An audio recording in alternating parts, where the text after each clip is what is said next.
and welcome to another episode of One Guest. I'm Carrie English. Our guest today is internationally acclaimed photographer Naveed Nour. Welcome, Naveed. Hello, how are you doing, Carrie? I'm doing terrific. Thanks for coming. Thank you for having me on the show. So, I'm having a lot of trouble finding a way to sum you up. You do things on such a wide variety of subjects, from photographs about religion, to the status of women, to the experience of immigrants. But I was hoping you could talk to me a little bit about your collection, Memento. Absolutely, and thank you for not asking me to describe myself, because I haven't found a way to summarize myself yet either. But the Memento series in a way does that. So what happened was you found a picture you had taken of King Hussein Yes. in Ottawa. Yes. Coming out of the building. And then you found a different picture you had taken a year later at the same place and Exactly. noticed that they matched each other perfectly. Exactly. So it was a total coincidence, but by seeing that coincidence and how they fit together, it made me think about my whole life. Maybe there are more coincidences in my archives and what I have done. And it was surprising because it was true. And I started to go back to look at my work, and one of the first images that I found was the photograph of an old man sitting on a bench in Iran. And Iran is one of the many countries that you've lived in. Yes. My parents are actually from Iran. I was born in Germany, but I lived in Canada and Turkey, in Iran. The United States. The United States, of course, that's where I am now.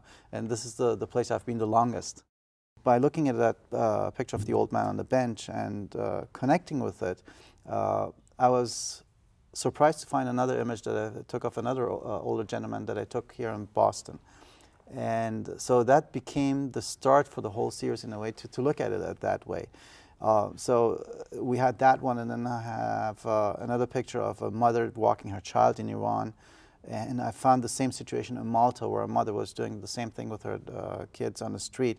And without even being aware of it, I'm always drawn to the same subject matter. No matter what I do, I always go back and I look at certain things in life that matter perhaps a lot to me. Maybe the relationship between a mother and a child is so precious to me that I want to capture it. Maybe the graciousness of an older gentleman sitting on a bench and relaxing his days, that's another aspect that I find interesting. And you could also say that, I mean, even though we think of Iran and Malta and the United States and Canada as all being such different countries, you were able to really see the same things in all of them. And maybe we're not as different as we think. And it is so true. It is so true. People always ask me, out of all the places, what place do you like the most?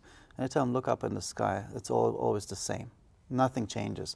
People are the same. Home is where you feel comfortable. Home is where your friends are. But at the same time, as we all have lots of similar experiences, one of the photographs in your Memento series of the women in an art class, these women wearing hijab in an art class, and then the other half is women in the Western world walking down the street, wearing Correct. short skirts and, seeming on their way somewhere, sort of shows some of the differences as well. Absolutely. Again, the factor of the photograph is that the subject matter is almost the same too. They may not be matching images, but it is the way of living, and it's the way what we do in life. So you see, perhaps I was attracted to the modern way of women in the Western world because I saw how restricted they were in my previous life. And this contrast is something that catches my attention, where I really want to talk about it. Why is there such a difference? And that's where you bring in two pictures that are in essence similar but yet so different, and they are doing the talking. Would you say that there are more similarities or differences in your travels around the world? There are more similarities if you choose to see them. That's the key point. I mean, you can go and seek out the differences, and sometimes differences we don't like because we're not familiar, we're not comfortable with them, and we make that a barrier. So for me, instead of going to look for the differences, I've always looked for the similarities. And the similarities have helped me to unlock doors, and once you unlock the doors, you get closer to the people you meet. Thank you, Naveed, for helping us unlock some doors today. Thank you so much, Carrie. For One Guest, I'm Carrie English. Thanks for watching.